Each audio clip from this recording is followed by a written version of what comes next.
of the basic tenets of the third world neutralism. Exactly. Intervention in the internal affairs of other countries, things like that.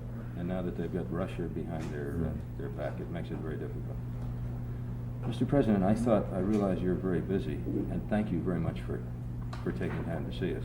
They told me that you would have very limited period here, so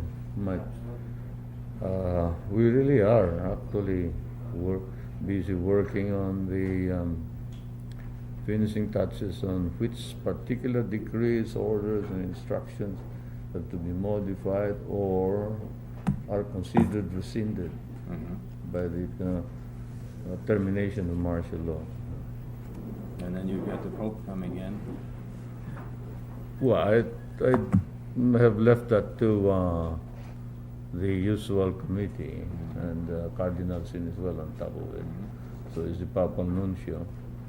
I don't think it poses a problem, except that it requires some of the public works people who are here waiting to find out first, have we settled the problem of expenditures, things like that.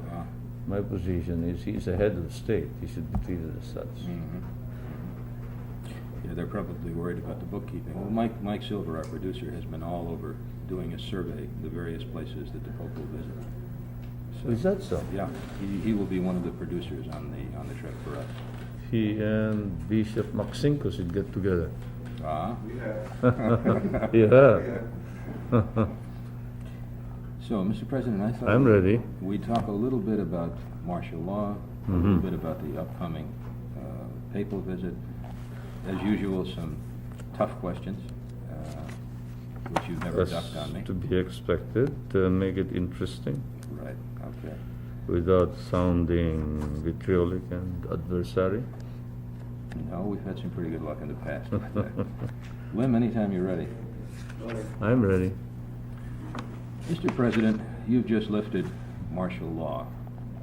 It was enforced for some time, over 8 years. Why now? Why this particular time? First of all, let me immediately set the background of the preparations for the termination of martial law. The preparations were made as early as 1976, after the First Lady succeeded in obtaining a ceasefire and the termination of hostilities in the south through the Tripoli Agreement when she visited Colonel Gaddafi in Libya. You remember that the Tripoli Agreement was signed in December 23, 1976. The ceasefire was signed too then on January 7, 1977. Another formal ceasefire was signed here within Philippine jurisdiction between the representative of the Moro National Liberation Front and the South Commander, Admiral Espaldon. A enforcement group was set up to enforce the provisions of that ceasefire and the Tripoli Agreement. It was agreed the plebiscite would be called. It was objected to initially, but later on the Libyan government through Colonel Gaddafi agreed to it. They suggested some questions. The Secretary General, Karim Gay of the Islamic Conference, agreed to the same questions, and the leader of the Moro National Liberation Front, Nur Miswari, also sent a letter confirming the fact that they supported the questions to be asked, among which were the form of government, how many autonomous governments were going to be set up, and whether they were agreeable for the Moro National Liberation Front to take over that government. The people voted and almost unanimously supported the idea that instead of one, there be two autonomous governments, because historically the Muslims in the south are divided into several tribal units, groups, and more or less a two-unit autonomous government would just about answer their requirements. So regions 9 and 12 were organized, 5 provinces each. And in accordance with the result of the plebiscite, an election was called, and the members of the Legislative Council were elected, so they recommended an executive committee, which I appointed. I offered the chairmanship to Mr. Nur Miswari. He refused it. We therefore gave the memberships to other rebel commanders. When this happened, I was ready to lift martial law, because by this time the leftist, rightist communist rebellion had been practically neutralized, except for small pockets in, say, Samar, Kalinga, Payao. And then came the calamity, the tsunami, the earthquake under the sea south of Mindanao, which resulted in a tsunami or a tidal wave that killed about 8,000 of our people. Because of this, we attended to the calamity first, and all of us here in Luzon, including the Christian governors, went in there in August of 1977. We invited the Quadripartite Commission of the Islamic Conference. This is this 42 Arab nation and Muslim nation organization, which meets almost annually. And the Quadripartite Commission, composed of Somalia, Senegal, Libya, and Saudi Arabia, came. And they saw that there was no such thing as genocide, and therefore I was all the more ready to proclaim the termination of martial law. Then came the horrendous and brutal killing of the 1st Infantry Division Commander, General Bautista. He was invited to a peace conference by Usman Saleh, one of the rebel leaders. And while he was getting out of his jeep with his staff officers, they were all massacred, 32 of them. This resulted in such a reaction among the people that it was impossible to lift martial law. This was 1977. In 1978, I instead asked that the agreement, the Tripoli agreement, be now worked out in detail. The two delegations met in Tripoli. They failed after a continuous meeting of about a month or two. And so we had to send the First Lady all over again to Libya to talk to Colonel Gaddafi, who talked to me over the telephone. And we agreed on certain undertakings, one of which was the proclamation of an area to be called an autonomous area, and the organization of the autonomous governments. With this came also the call to an election which was authorized by the October 27, 1976 amendments of the Constitution, which called for the election of an interim National Assembly for the entire country. And remember, that was 76. And this was 78, and we hadn't elected the members. And I was in a hurry. What we had was an advisory legislative council, and I was not content with that. I wanted elected members to constitute a legislature. Some people think that I terminated the Congress of the Philippines by executive fire. That's not true. They were terminated by the approval of the Constitution of the Philippines, or ratification, before their sessions in January of 1973. Some people also claim, I was reading one of the columnists of the Bulletin today, Mr. Apolonio Batalla, who claims that it is possible, it cannot be discounted, that I extended my term by proclaiming martial law. There was no need to proclaim martial law in order to extend my continuance in power, because I was the party leader of the overwhelmingly majority party. And the convention had elected a parliamentary form of government, presumably, therefore, I could have continued as leader of the government without any further action. No need to proclaim martial law. This is one of the matters that non-lawyers or non-political scientists, those who do not understand the finer points of constitutional law, do not seem to grasp. And that is that the parliamentary system allows the continuance of a leader in power without the exercise of emergency powers or anything like that, so long as he holds the majority of the members in the National Assembly. And that's what happened. I was preparing for that, and so many things intervened. Then the crisis in '79 intervened. And you remember on my birthday, I said I had planned to proclaim martial law. But because of the increase in OPEC prices, we will now watch if in 18 months the economic crisis does not worsen.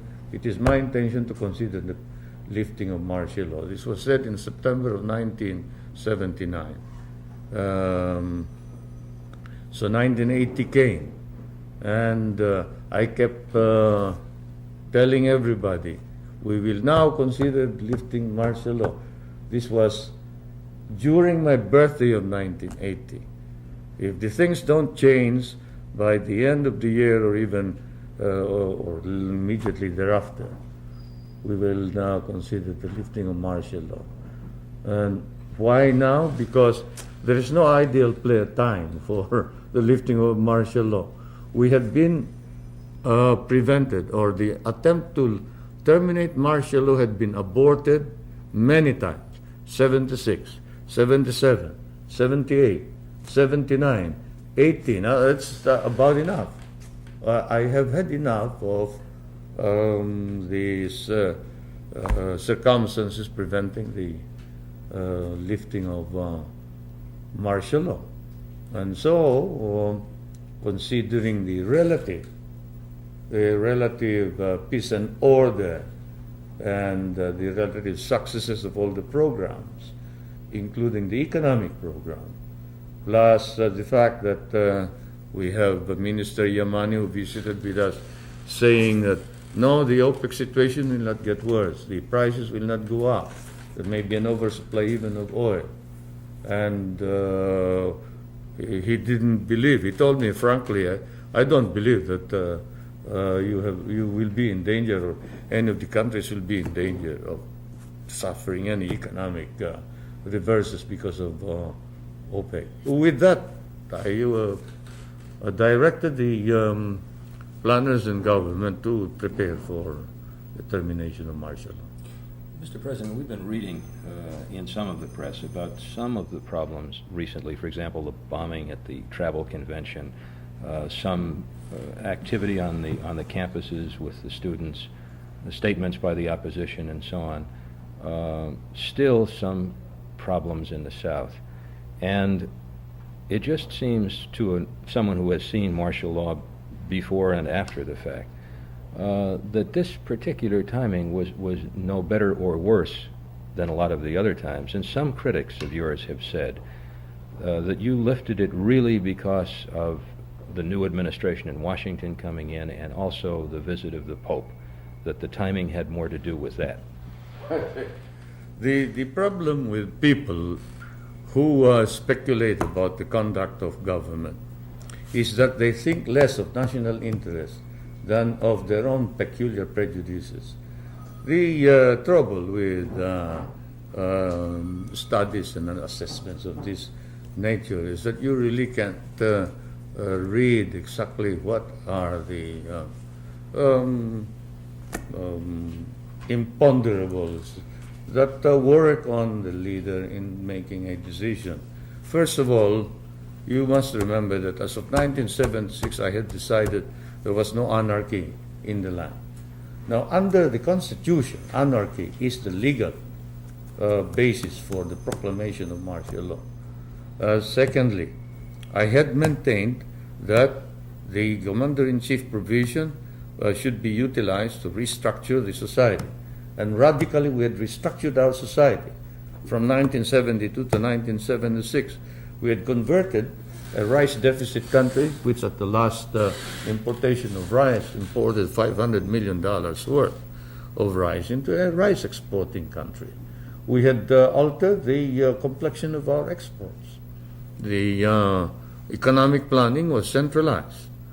Originally, we had four historic exports: plantation crops, unprocessed, raw, primary products like centrifugal sugar, coconut meat, copra, unprocessed into coconut oil, unworked logs, and mineral ore. And all of these must have constituted about, let's see, 80 to 85%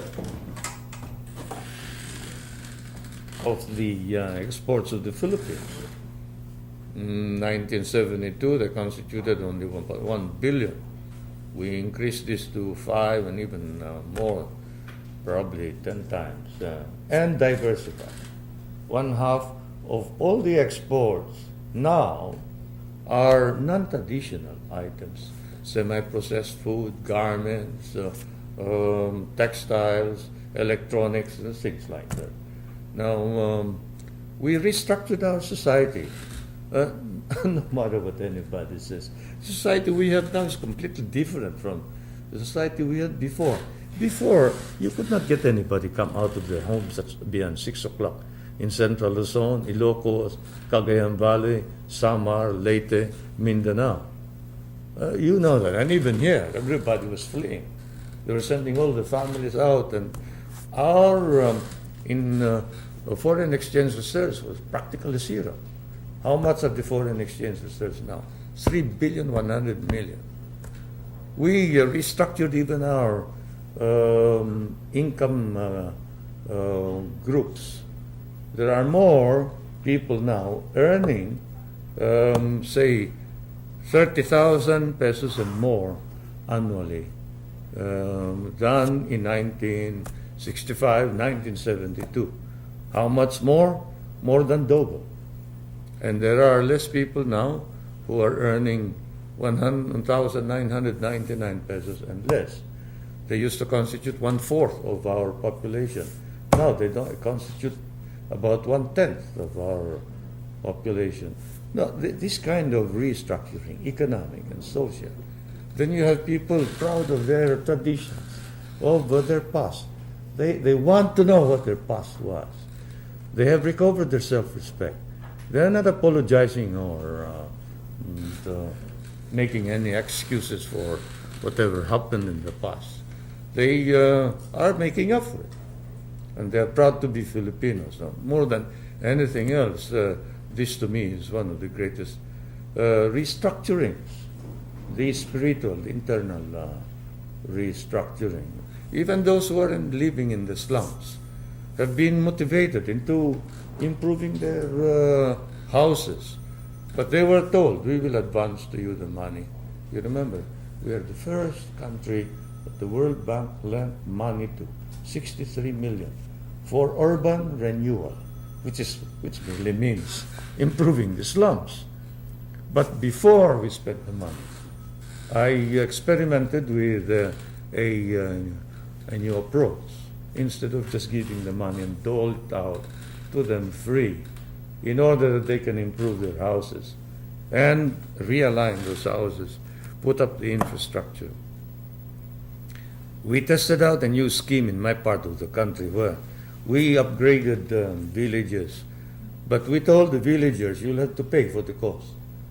And we don't care, it may take 25, 30 years, but this is money that is advanced to you, but which you must repay in order that it will regenerate itself and it can be used continuously as a sum of money to keep on helping others after you, and you have to learn a livelihood. And so you see in the slums now, the core of housing and human settlements is not building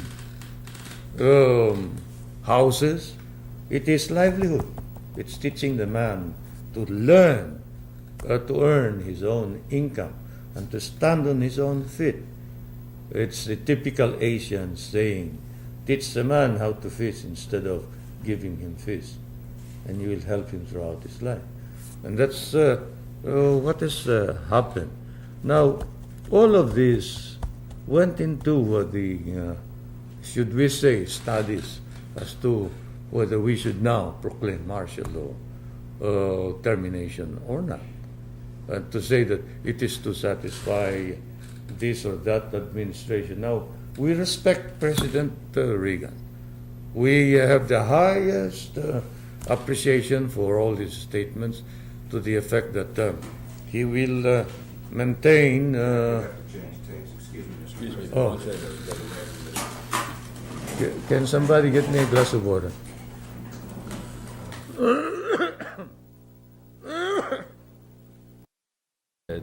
Where you talked about the not doing it to please any administration. I can say that much as we respect the new administration in the United States, the lifting of martial law was not ordered by me to satisfy any foreign administration. It was done for the national interest of the Philippines.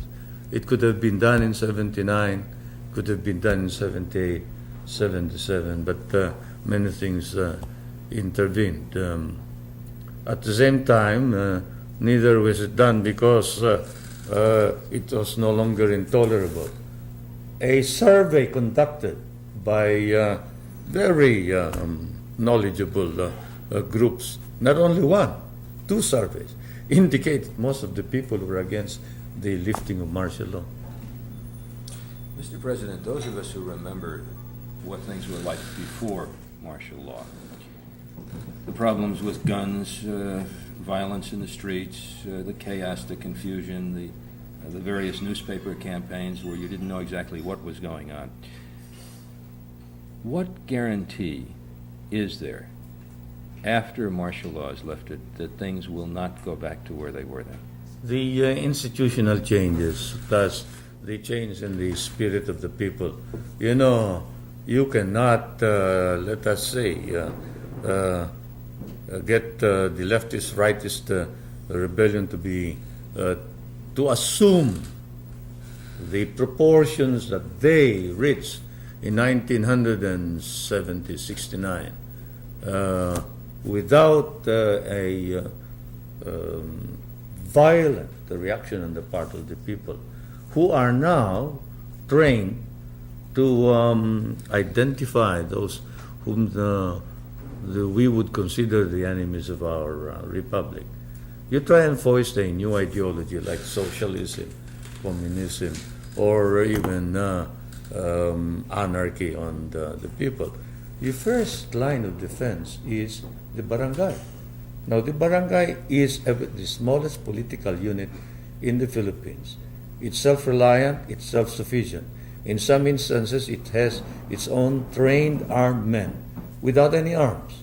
But it can call upon the armed forces to release the arms to it so that they can protect the villages. And they know exactly what's happening in the village. They know new faces, they know new activities, and anybody comes in and they band together.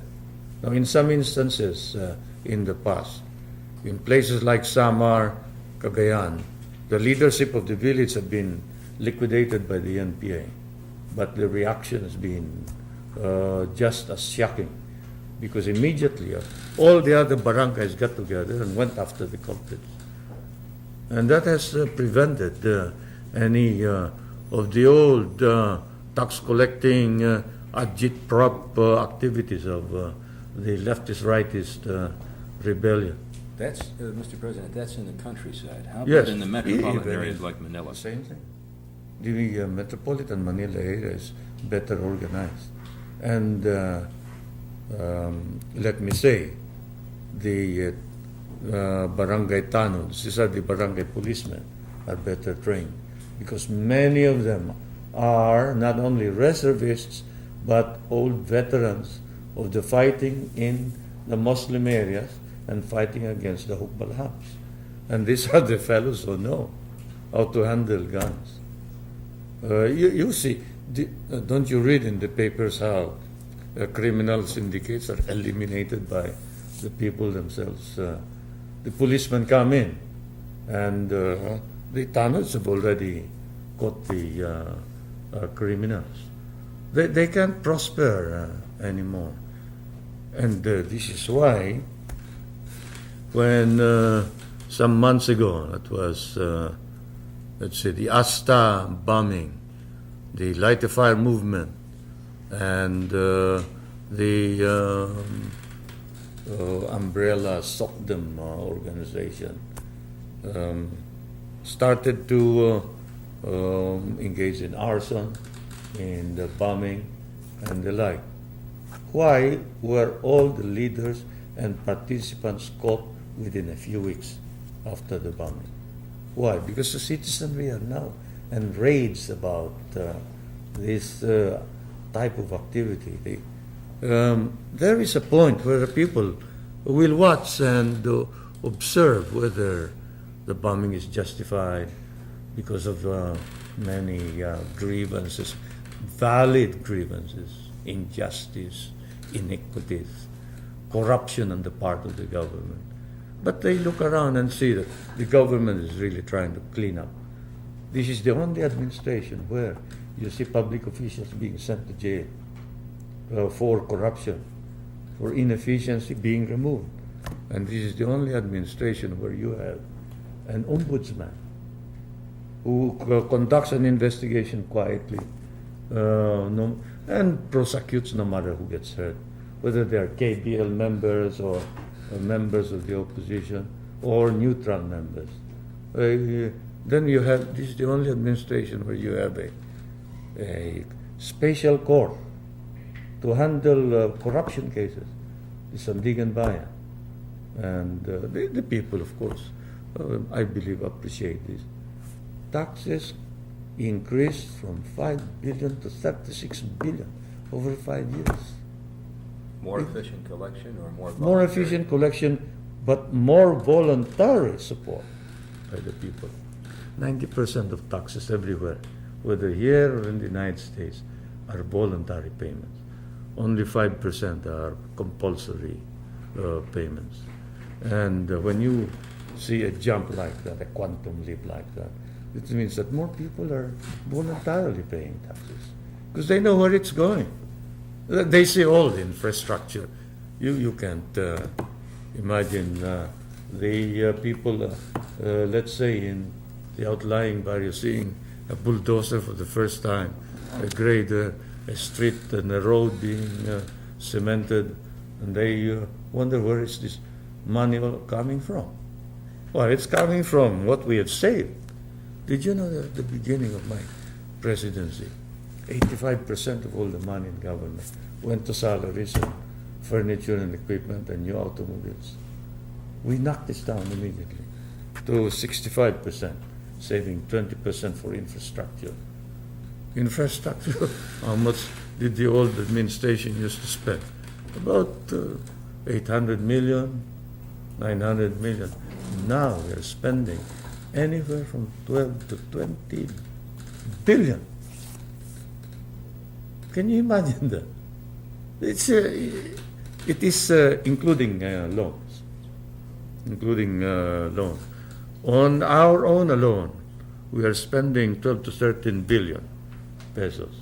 And then we borrow in the long term. Now, of course, some of my critics say, that's all that Marcos knows, to borrow money.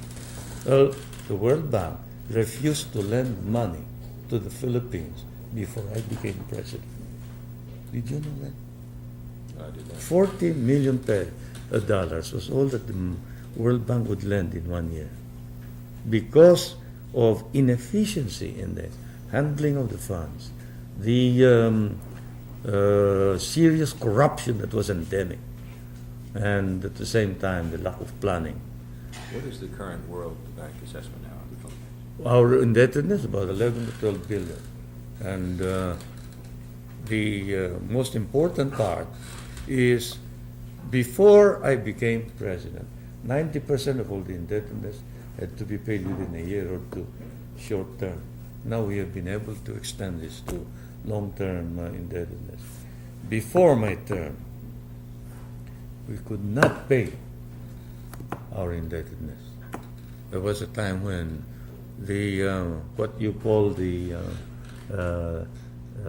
debt payment ratio in relation to foreign exchange earnings was 42%, meaning 42% of everything that you earn in your exports, you plowed back to pay your indebtedness. I've knocked this down to 18%.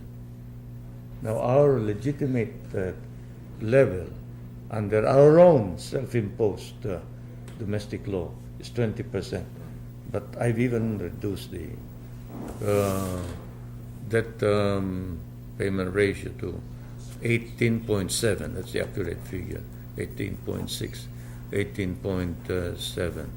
Notwithstanding the fact that we have increased our expenditures in the infrastructure. Now, when you have all of this and you get the people to support all these efforts, don't you think it's about time to lift martial law? Mr. President, let me play the devil's advocate again. One of the critics, one of the key criticisms has been the more things change, the more they remain the same. That while you have lifted the semantic term martial law, you still maintain the power. You can still step in and do what you want. How do you answer that question? Of course not.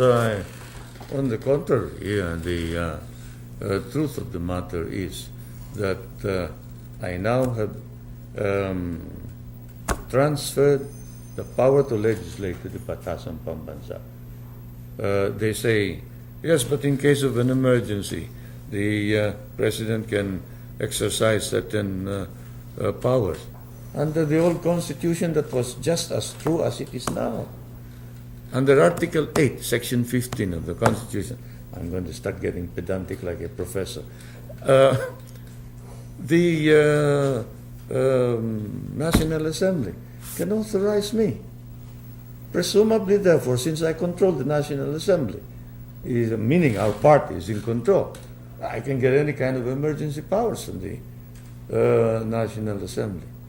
So whether it is one way or the other, it is a matter of style and intention. I don't intend to exercise any emergency powers without first giving the Batasan Pambansa or the National Assembly the opportunity and the right to rectify any errors, to meet any emergency, unless, again I say, you are suddenly met with revolution. You have to make a few arrests, like Lincoln did after the attack on Fort Sumter. You remember that classic case. After the attack on Fort Sumter, he ordered the arrest of those whom he considered had participated in the treachery to the Union. And the Chief Justice of the Supreme Court of the United States ordered their release. And he said, you enforce that order. I'm not going to enforce it. And he kept the Union together. Now, that's a different matter. That's a different matter altogether, because when there is violence, let's not talk about other emergency powers. I can proclaim martial law all over again, but I have no such intentions. The response to crisis must be calibrated. Now that we have acquired a more sophisticated attitude towards crisis, and we can more or less grade the urgency of action necessary to meet crisis, then we can calibrate our actions. And as far as I'm concerned, the Batasan Pambansa, the National Assembly, has shown its capability to meet emergency. Well, this does not mean that if there is, I repeat, any sudden upsurge of criminality that the Batasan cannot handle, but I won't exercise the power. I will. I have notified everybody. I will. Don't kid yourselves.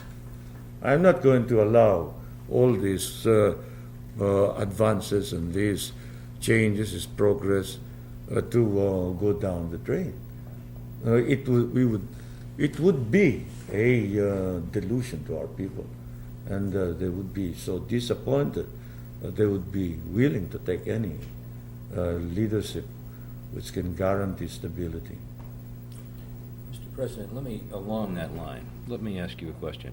Again, remembering what politics was like in the Philippines in the old days, with the peso sandwiches and the buying of votes and all those things, and the absence of real political dialogue over the past 8+ years, how do you foresee politics in the Philippines emerging again, the kind of democratic We politics? need 2 years for the opposition to develop.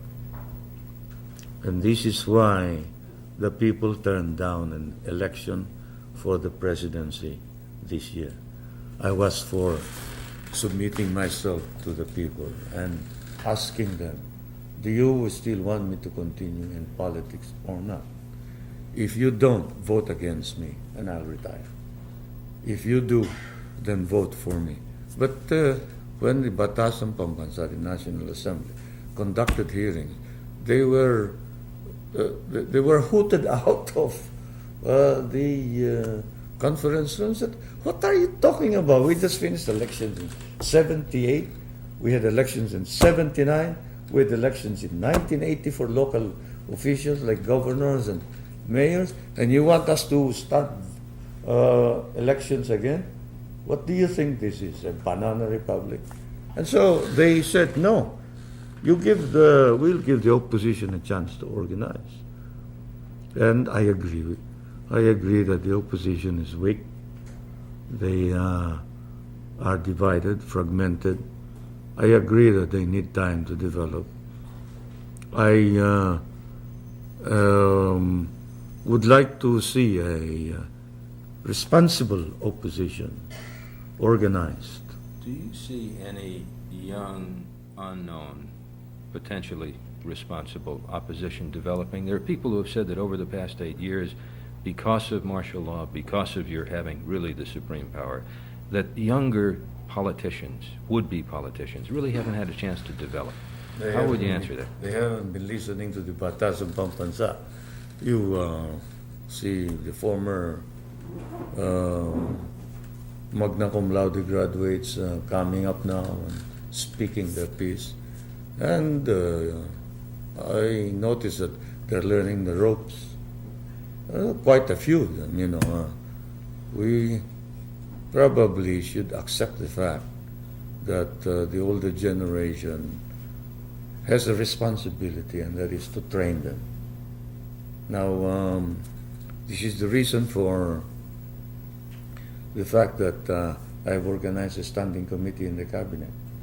This standing committee is doing my job now, meaning they're making decisions. I usually don't reverse them. I change the membership of the standing committee. These are, of course, cabinet members, but we invite members of the National Assembly, members of the Governors League and the Mayor's League. And we try and watch what new phase comes into the political drama, and whether he offers new hope, whether he has got a perspective, not only in terms of winning election, and whether he has imbibed the same ideals, that he's willing to submerge his own personal interests for that of the country. Because more than anything else, this is what we need. These are the types of politicians that we need. Politicians, they will be, and they will think of their survival as a primary objectives. But they have to think in terms of the nation, what it needs from them. And you can immediately spot. You can immediately spot from among the younger generation the people who are demagogues and those who are really sincere patriots. At least I flatter myself in believing that our generation of leaders and those who follow after us have acquired enough sophistication to know more or less who are the younger fellows who can be depended upon to carry the flag, to carry the banner of the Reformation, the Philippine Renaissance, as it were. And you accept the fact that one of these days, one of these younger fellows is probably going to have an election against you and win. No. One of these days, I'll probably run him for Prime Minister while I step aside and watch. Or one of these days, I'll probably say, look, I'd like to train you fellows to act as the leader of government. Okay, I'll be, let's say, Prime Minister without power. I want the deputy prime ministers to be appointed. I want them to try out the water. Do they know how to swim? Come on, let's throw them into the water. Much like Lee Kuan Yew is trying to do now, it seems. Oh, more than that, Lee Kuan Yew is still holding the powers. But what I want to do is for them to make the decisions. I don't intervene at all. I just stand aside and don't, do anything unless it becomes so urgent that you have to hold back any venal, truly venal and truly corruptive decisions or unwise judgments. But, I've been satisfied with the conduct, for instance, of the cabinet members and the batas and pambansa. To be frank with you, I floated the idea of an election for president and then left it at that. I refused to talk to anyone about it. I said, no, you decide it. You go around the country and work on it. It's about time, I said, you started working without me. It's not because I am becoming too old, too lazy, or anything like that. I can still outrun any of you anytime. But the thing is, you've got to do some working. You've got to be able to operate the government without me. I can't last forever. Mr. President. Tape, okay. Just two last questions. How long is that? 20 minutes each, right? Are you using what, videotape? Videotape, yeah. Okay, Mr. President, just two more questions. The papal visit here became involved in a bit of controversy. The Pope is now coming as a pastoral visit rather than a state visit. Do you think that's right? Are you put out at all by the fact that it's very carefully designed as a pastoral visit rather than a state visit? All I know is wherever he goes, whether he says it's a pastoral visit or not, he's entitled to be treated as head of state. He is a head of the Vatican. As such, he's recognized as the head of a separate governmental entity. I have written him, and he has answered back that he is grateful for my offer that we place at his disposal the facilities of government. Now, if he were merely coming here as a spiritual head of a religion, then we would not be justified in spending all this money for his visit. But he comes as a head of state, and this justifies the expenditures to make his visit pleasant and effective. Mr. President, one last question. There has been some speculation in some of the press that Ninoy Aquino would like to come back to the Philippines. Is there any truth in that? And if so, would you let him come back? I wouldn't know. The last time I heard was that he was not coming back until after his stint with Harvard. He indeed, of course, indicated a desire to come here on the excuse that it was necessary to stop any violence, and it was necessary for him to convince his friends here to allow a phasing out of martial law instead of a sudden lifting, and that they should, and to convince them to cooperate with me. My answer to that was, perhaps it would be better if he left everybody alone. And if he wants to come back on his own, and not under the pretext that he's going to help me, because I don't think his presence will be of much help, in the sense that his presence usually generates controversy. He is such a type of a man that even among the ranks of the opposition, he will invite quarrels. The other opposition leaders have so indicated to me. And so he, I think, has changed his mind. He'll probably come back after Harvard, and we have enough time to decide then what to do with him. What does he want to do? I'm open-minded.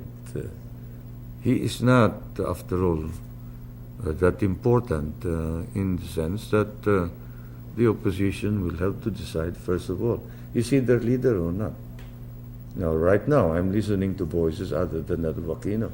I hear Jerry Rojas. I hear Tanyada. I hear Jokno has not signed the UNIDO paper. They want to keep their distance from the others, other opposition leaders. I hear that the liberals want to be separated from the nacionalistas, and the independent groups want to be separated from the two other parties. Now, if this continues, by 1984, they'll wreck their chances for a comeback. To at least control a substantial membership in the 200-man National Assembly. I say 200 men because that's what they tell me is the target of the National Assembly for the new parliament. And that would be a pity, because we would like to have a parliament where there is full, free debate. Look, I grew up in an atmosphere of free debate. I love debate. I'd like to meet anybody who disagrees with me. I've said so repeatedly in the past, and I say so again. We want a parliament and a National Assembly where all sectors of the community will have a chance to be heard through their representatives, and where, as your Justice Oliver Wendell Holmes has said, the truth may come out of the free trade of ideas. I believe that I am not alone. I believe that my generation is used to this kind of give and take. This unfortunate conclusion of some of the Western observers to the effect that we set up this dictatorship because we are afraid of free speech and free debate just isn't correct. You know, I'm very happy to hear you say this morning that you disagreed with one of the columnists in the newspapers. I think that's a very healthy sign, too. Oh, they have been coming into all kinds of conclusions. And, of course, my idea of a free press is everybody should express his views and let the truth come out. This isn't going to stop me from speaking out loud and clear when I hear somebody saying an obvious lie, like the UNIDO paper saying that on his speech proclaiming martial law, he promised that he would terminate martial law at the end of his term in 73. I did no such thing. I never said anything like it.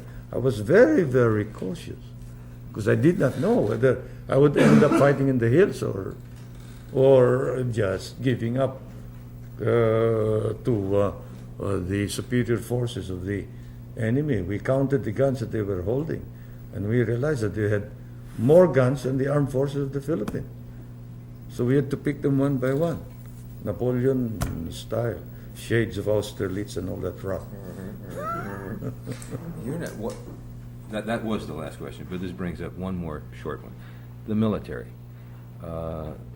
For a martial law administration, having seen a few others, the military was not quite in as much evidence here as it has been in other countries that I've been. But do you think that there'll be any unhappiness on the part of the military with martial law being lifted? Any temptation, since they have had a reasonable amount of power? No, I don't believe so, because the military has voluntarily subordinated itself to the civil government, even under martial law. You see, our martial law is the American type, not the European type. The European type of martial law is where the military takes over the entire government. It's a state of siege of war. Whereas the American type, as explained by all your experts, Bordick and Willoughby and the rest of them, is where the civil government calls on the military and says, look, these are our decisions. Will you enforce them? And the military comes in and enforces the decision of the civil government. And therefore, the military is subject to the orders of a civilian authority. And this is fundamental in all constitutions that have followed your constitution, which, of course, ours is. And so, the military has been a balancing wheel, as it were. Never in the history of the military has it ever imagined or thought that it could take over the government, even forcibly, at any given time. And therefore, it has acquired a culture of its own, shall we say, a tradition that it recognizes the civil authority and it enforces the decisions of the civil authority. So they will not be unhappy, continuing as it is, subordinate to the civil authority. Mr. President, thank you very much. It has been a pleasure, I assure you. Say, by the way, have you ever been back to the Tasada? No, I haven't, as a matter of fact. I haven't seen Manda in an awfully long time. Well, Manda has been out with a young player, the one who saved the white rhino in Africa. Oh, really? We're trying to save the